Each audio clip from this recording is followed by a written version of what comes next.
വടക്കഞ്ചേരി മണ്ണുത്തി ദേശീയപാത Panniyankara toll പ്ലാസയിൽ toll പിരിവ് ആരംഭിച്ചിട്ട് ഞായറാഴ്ച 3 വർഷം തികഞ്ഞു.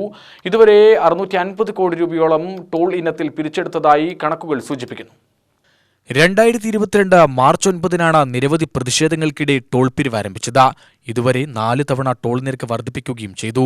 2022 ഏപ്രിൽ, നവംബർ മാസങ്ങളിലും 2023-ലും 24-ലും ഏപ്രിൽ മാസത്തിലുമാണ് ടോൾ നിരക്ക് വർദ്ധിപ്പിച്ചത്. ഈ വർഷം ഏപ്രിലിലും നിരക്ക് വർദ്ധിപ്പിക്കാൻ ഒരുങ്ങുകയാണ് കരാർ കമ്പനി.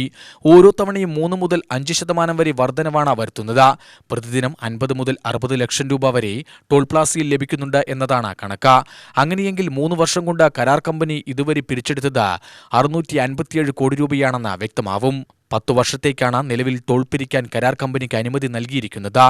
ഈ നിരക്കിൽ തന്നെ പിരിവ് നടത്തുകയാണെങ്കിൽ 10 വർഷം കൊണ്ട് 2200 കോടി രൂപയെങ്കിലും പിരിച്ചെടുക്കും. ഓരോ വർഷവും നിരക്ക് വർദ്ധിക്കുന്നതിനനുസരിച്ച് സംഖ്യ ഇതിലും വർദ്ധിക്കാനാണ് സാധ്യത. 1064 കോടി രൂപയാണ് കുതിരാൻ തുരങ്കം ഉൾപ്പെടെ ദേശീയപാത നിർമ്മാണത്തിനായി ചെലവഴിച്ചതെന്നാണ് ഔദ്യോഗിക കണക്ക്.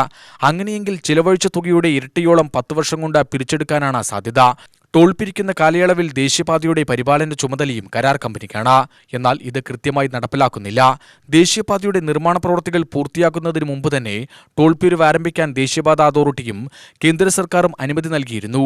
എന്നാൽ തുടർന്ന് നടത്തേണ്ട നിർമ്മാണ പ്രവൃത്തികൾ ഇന്നും പാതിവഴിയിലാണ്. ദേശീയപാതയിലെ സർവീസ് റോഡുകൾ, അഴുക്കുചാലുകൾ എന്നിവയുടെ പ്രവൃത്തികൾ ഇനിയും പൂർത്തിയാക്കാനുണ്ട്.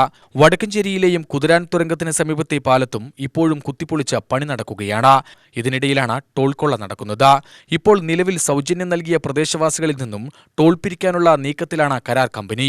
നിരവധി തവണ പ്രദേശവാസികളിൽ നിന്നും ടോൾ പിരിക്കാൻ ശ്രമം നടത്തിയെങ്കിലും ശക്തമായ പ്രതിഷേധത്തെ തുടർന്ന് പിന്മാറുകയായിരുന്നു.